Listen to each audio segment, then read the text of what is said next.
আজি আমাৰ উত্তৰ পূৰ্বাঞ্চল সংখ্যালঘু ছাত্ৰ সন্থা চমুকৈ কলিয়াবৰ জিলা নেমচুৰ এজন মোৰ লগৰে সতীৰ্থ তেখেতে সহকাৰী সাধাৰণ সম্পাদকৰ দায়িত্বত আছিলে শাহজাহান আলী ওৰফে বাবলু। তেখেতে কেইদিনমান আগতে আমাৰ নেমচুৰ ফালৰ পৰা অব্যাহতি লৈছিল যদিও আমি আনুষ্ঠানিকভাৱে তেনেকুৱা প্ৰগ্ৰাম পতা নাছিলোঁ। বিশেষকৈ তেখেতে প্ৰায় আমাৰ লগত 3 বছৰ কাল নেমচুৰ পতাকাৰ তলত থাকি পেলাই জাতিৰ স্বাৰ্থত সমাজৰ কুসংস্কাৰ বাধা দিয়াৰ স্বাৰ্থত সমাজখন কেনেকৈ আগবাঢ়ি যায় তাৰ স্বাৰ্থত তেখেতে আমাৰ লগত প্ৰায় 3 বছৰ কাল একেলগে কাম কৰিছে জাতিৰ হকে।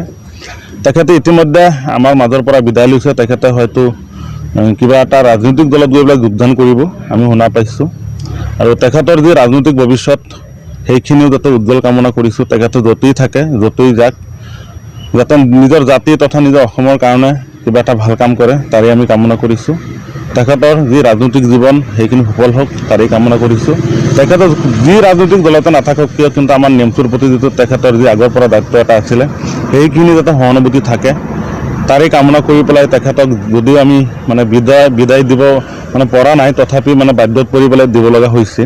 তেখেতে য'তেই যায় ৰাজনৈতিক দলতে যোগদান কৰে বা য'তেই থাকে তেখেতে যাতে তেখেতৰ যি কৰ্মজীৱন আমাৰ ফালৰ পৰা দোৱা বিচাৰিছোঁ আল্লাহ পাকৰ ওচৰত তেখেতৰ কৰ্মজীৱন যাতে সফল হয় তাৰে কামনা কৰিছোঁ। পোনপ্ৰথমে মই সকলোকে ধন্যবাদ ও কৃতজ্ঞতা জ্ঞাপন কৰিছোঁ। মই বিগত 2022 চনৰ পৰা আজি 2025 চনলৈকে মই 3টা বছৰ মই নেমচু কলিয়াবৰ জিলা সমিতিৰ দায়িত্বত আছিলোঁ এছিষ্টেণ্ট জেনেৰেল ছেক্ৰেটাৰী হিচাপে।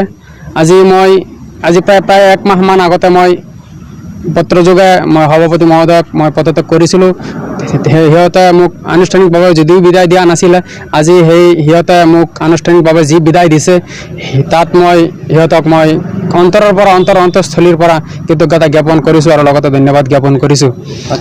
কিয় আপুনি পদত্যাগ গ্ৰহণ কৰিছে বা মোৰ মানে সঁচা কথা ক'ব গ'লে সংগঠনত থাকি আপুনি সংগঠন আৰু ৰাজনীতিক দুটা বস্তু বেলেগ বেলেগ পথাৰ মানে এই দুটা পথাৰত আপুনি যদি ৰাজনীতি পথাৰ কৰিব খোজে তেনেহ'লে আপুনি সংগঠনত ইমানখিনি কাম কৰিব নোৱাৰে আৰু সংগঠনত থাকি আপুনি ৰাজনীতিৰ কামখিনি টোটেলি কৰিব নোৱাৰে। তো মই ভাবিছোঁ যে সংগঠনত থাকি কিছুমান কাম কৰিব গ'লে মোৰ কিছুমান বাধা আহে। সেইকাৰণে মই সংগঠনৰ যিমানখিনি কাম কৰিছোঁ মই ৰাজনীতিৰ জগতখনত দাপলি মেলি সেইখিনি কামেই কৰিম বুলি মই সিহঁতক মই প্ৰতিশ্ৰুতি দিছোঁ। মই ৰাজনীতিৰ জগতত থাকি পেলাই মই সেইখিনি কাম কৰিব পাৰিম বুলি মই আশাবাদী আৰু সেইখিনি কাম কৰিম বুলি মই তাত ৰাজনীতিত দাপলি মেলিব বিচাৰিছোঁ। কোনটো ৰাজনৈতিক দলত যোগদান কৰিব? মই ভাৰতীয় জাতীয় কংগ্ৰেছ দলত দাপলি মেলিব বিচাৰিছোঁ।